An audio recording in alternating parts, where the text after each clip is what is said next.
Hey Camp Family, it's Alex. If you saw our previous video, then you know that I wrote this little devo book called The Code of Many Problems. Um, if you've grabbed one, like off Amazon or whatever, that's awesome. That's amazing. If not, I'm going to go through it piece by piece. So maybe you just want to like watch this video, or if we can put it on some kind of like audio only kind of podcast format. I'm not sure if we're able to do that. If you're listening to it through that right now, congratulations, we did it. But if not, maybe you're just watching this video or just watching a clip of this video or whatever. But I will say before we jump into this, if you have an idea, like if you're studying the word and something's jumping out to you or a story's jumping out to you, or you're just like, hey, I just really love this topic and I love talking about this topic or this story or this character in the Bible or whatever, start writing stuff down, start taking notes, share that with someone. Um, I'm I'm not like a write like I don't write like I take notes on Sunday morning. Like I did this because of just notes on Sunday morning, and I shared it with a few people. One being Sarah Hoover, and the other one being Josh Hauser, and I just said, "Hey, listen, just like I don't know, I think this is something." And one of the things I specifically told to Josh, I said, if you tell me it's trash, I'm just gonna throw it away and just move on. Not a big deal. And he was like, no, I think it's cool. Like we should do something. I was like, all right, let's do something. And then that was scarier in my mind for someone to tell me to do something with it because I was like, now what do I do with it? So I've been sitting on it for a bit. Like I don't know what I'm doing, right? But it was a lot of fun putting this together, right? If you're anything like me and you just treat your life like a bunch of side quests of just doing different tasks that are way off track of what you're supposed to be doing, I would encourage you to do something. Man, we did this through Amazon, KDP. They did everything for us. It was killer. It was so much fun. You put it in there, they review it, everything. This is one of like the not for resale, like they give you a couple copies to look over and check out. But I want to go through it piece at a time. Like I said, if you've picked it up, congratulations. Thank you for doing that. I do really appreciate that. All of the funds go back to the camp here as, I don't know, side fundraiser or something. I'm not sure. But if you picked one up, awesome. Let's go through it together. If you haven't, I'm going to read it. Now, listen, I'm going to read it, but I also wrote this. So it's very weird to read something you wrote, I think. But I also wrote it the way that I speak, so that might seem a little weird too. And I really hope you get something out of this. I hope it speaks to you in a way that it spoke to me, and I hope you understand that I'm not trying to do something like this to be like, oh, look what I did. No one cares what I did, right? I'm just trying to share this because I thought it was really cool, and I've just had a lot of fun doing it, and I just wanted to share it with you guys. So this is the Code of Many Problems, and it's got 11 chapters, but it's got an intro first, and I'm just going to read the intro because I think that explains why I was writing this. Right, the intro is the thread that tie it all together. And like I said, I wrote this the way that I speak. All right. So, all right, dudes, let's be real for a second. We all want the coat. You know what I mean when I say that. The thing that makes us feel chosen, seen, and set apart. Whether it's that job, that relationship, that platform, that calling, or just that moment where people finally notice that what you bring to the table. We've all been there trying to get those likes. Speaking of which, like and subscribe. No, I'm just kidding. Um, I mean, so, like this platform thing alone, right? We six people watch what we do in this room, right? Are we trying to chase something? Is this the coat we're after? It says we chase the coat, we pray for the coat, we low key crave the favor that the coat represents. We even envy others' coats. Do you see what other people are doing and just envy that? But nobody tells you what happens after you get it. See, the story of Joseph starts in Genesis 37, and his infamous coat of many colors ain't just the drip, it's about what comes with it: jealousy, hatred, betrayal, isolation, pain, growth, transformation, and purpose.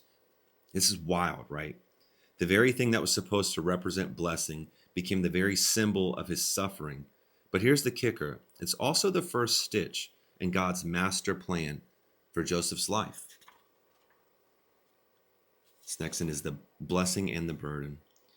We don't talk about this part enough. Everybody's out here asking for the favor, for the calling, for their dreams to come true. But that blessing might just attract problems that you never signed up for. And I think that speaks to people that are in the middle of chasing their dream and the backlash that comes with chasing that dream, or even just the sideways glances that come with chasing the dream, or negativity or things like that you never thought would be there, right? Joseph didn't ask to be the favorite. He didn't ask for the coat. He didn't ask for the dreams, and yet he got them. And the second he did, the second he wore that coat, his whole life was flipped upside down. His own brothers wanted to kill him. Spoiler if you don't know this story. Hopefully you do know this story. His own brothers wanted to kill him. They tossed him in a pit, sold him off like a thrift store hoodie. For years, it looked like the coat had only brought him pain. But here's where it flips. The same God who allowed Joseph to lose that coat, to get betrayed, to be falsely accused, and be thrown in prison, that same God never dipped out on him. Instead, God was stitching something together behind the scenes the whole time. This is a redemption story so wild, so beautiful that when it's done, Joseph could look at his brothers in the face and say, "What you meant for evil, God meant for good." That's Genesis 50:20. The Code of Many Problems. This book isn't just another Sunday school flannel graph.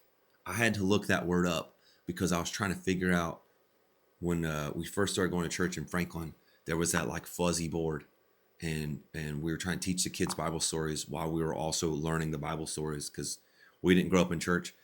And you would take the little fuzzy characters, like the little like felt feeling characters, and you would stick them on the board. And I had to ask my wife, I said, what was that thing called?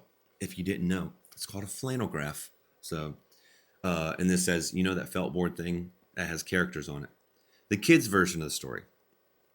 Now, dude, this is real life. This is a story of what it looks like to carry the weight of favor, the burden of being set apart, the pain of being misunderstood, the grind of betrayal, and the beauty of watching God flip it all for his purpose. Because the truth is, a lot of us are walking around wearing our own coat of many problems. The stuff you didn't ask for, the broken family dynamics, the betrayal from people who should have had your back, the confusion when the dream felt more like a nightmare, the waiting seasons that feel never ending. But if Joseph's story teaches us anything, it's this. The same threads that look like problems in the moment are the same thread God uses to stitch purpose, destiny, and redemption into our story. I dwell on the things that it's the stuff you didn't ask for. It's the garbage that's in your life that is causing problems. But it's also the dreams, right? Why this book exists. I put this together because I have felt it. The highs of favor and the lows of betrayal. The confusion when the blessing feels heavier than the burden. The waiting, the wondering, the God, are you still there? I'm sharing this because this is a personal struggle that I've went through myself. Don't get me wrong. Camp is the greatest thing to ever have happened to me and my family's life. We are so blessed beyond measure to be out here. But sometimes even the high of all of it comes with its own set of burdens you never knew about, right? There's its own set of struggles that most people will never see, right? It's just, hey, you get to live at camp. How amazing is that? And it is amazing. And then it has its own different challenges. This ain't just Joseph's story. This is our story. So let's break this thing down together. 11 chapters, 11 deep dives into what this coat really means, the problems that come with it, and the promises that are hidden in the pain. And here's one last thing before we dive in.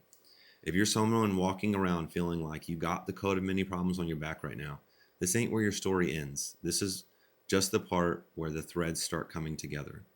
And in this book, I gave like sections to like write stuff out because I love to take notes and things. And I said, please write a prayer here at the start of this journey to come back to later, and let's see if you grow.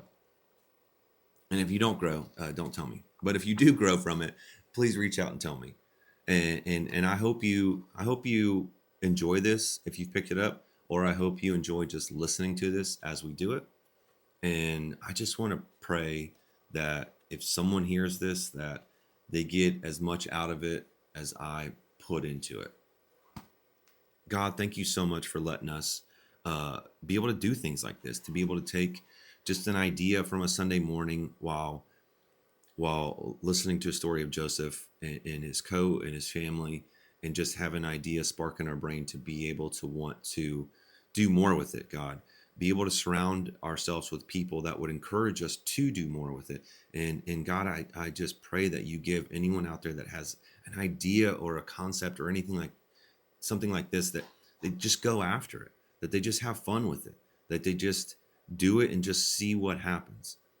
God, anybody that has ever heard me speak knows that I am not good with words spoken or written down, God, but I felt like I just wanted to share this, and thank you for the opportunity to share this with a few people.